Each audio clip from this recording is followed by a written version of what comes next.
tinha várias coisas que ele já tinha desenvolvido. Então a gente foi lá e falou, cara, deixa eu entender aqui melhor.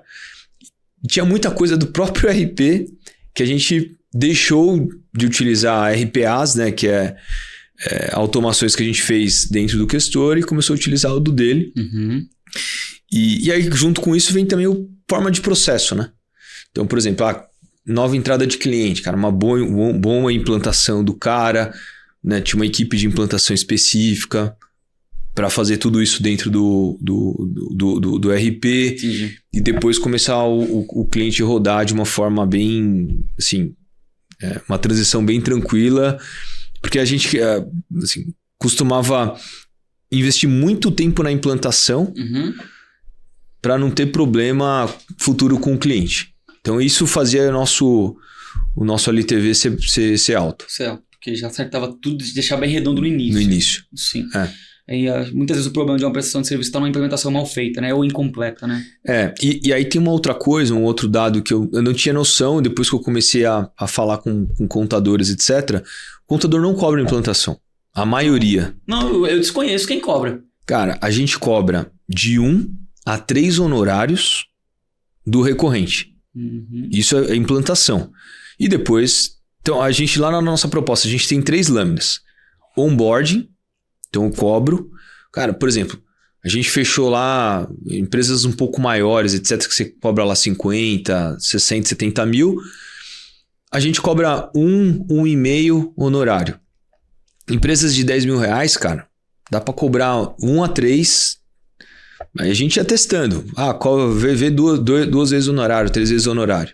Então a gente tinha essa lâmina na nossa proposta de onboard. A segunda lâmina era de receita recorrente, né? O quanto que eu vou cobrar no mês a mês pro cara. Sempre eu colocava uma cláusula ali de impostos não inclusos. E aí tinha um PIS, COFINS e ISS fora. E tinha uma outra lâmina só de success fee, ou seja, taxa de sucesso.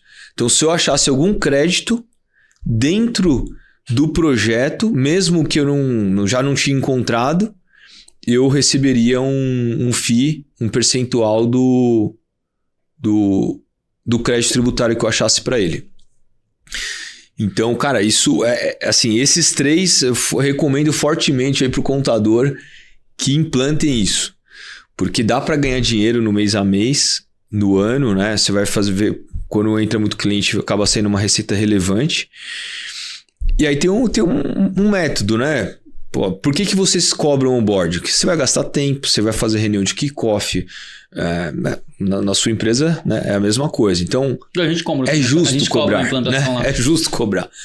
Então, o contador tem medo de não cobrar porque o mercado não cobra. Mas, cara, se você explica bem para o cliente, olha, vou fazer a implantação do RP, vou verificar o plano de contas que eu vou utilizar para você, vou ter reuniões de kickoff, cara, preciso falar com a sua equipe. Sim. Tem que cobrar, né? Vou fazer uma pergunta honesta para você. Sim. Quando você está coberto pela bandeira, talvez isso também fortaleça um pouco. Por exemplo, essa questão da cobrança do imposto por fora é uma coisa muito americanizada, inclusive muito Europa americana, né? Que é o que a gente vai ter com a reforma tributária, depois ali na frente, né, o imposto por fora, que é bem comum.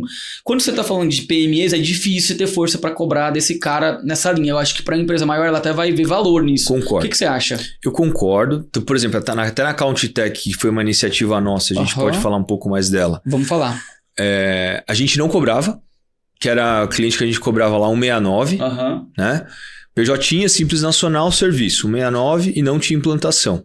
E não tinha 13º. Que é o jogo, tinha bastante tecnologia. Quando a gente até vender para contabilizar, tinha 5 mil PJs. Então, eu de fato, né, tem que separar esses 2 mundos. Só que, por exemplo, na Bexcount, eu acho que já tem espaço. Cliente de R$1.000, R$2.000, eu acho que tem espaço. Por que o cara veria valor na Bexcount, um honorário de R$1.000, R$2.000 para justificar ele topar pagar até mais caro? Eu acho que é mais a narrativa na hora de vender. E qual é a narrativa que gera valor? E eu acho que o cara, ele te olha de uma forma diferente do cara que não cobra. Porque você fala, cara, por que você está me cobrando a implantação? Cara, eu vou fazer aqui a implantação, toda a configuração no RP, vou fazer kickoff. Assim, aí você pode até jogar contra quem não cobra. Fala, cara, o cara que não cobra, faz um onboarding de qualquer forma, daqui a pouco você está pagando multa. Enfim, acho que tem formatos, entendeu? Concordo. Então, eu acho que no cliente PJ, beleza, eu acho que é um modelo que não precisa cobrar. A gente achava formas de cobrar algumas coisas assim, olha, você quer que eu faça um diagnóstico para você dos últimos 5 anos? Para ver se tem alguma pendência tributária? A gente vendia. Só que não era mandatório. No PJ, eu tô dizendo. Uhum. Não era mandatório, mas tinha modelos de você fazer dinheiro também com o PJ, né? Na hora da implantação. Tá bom.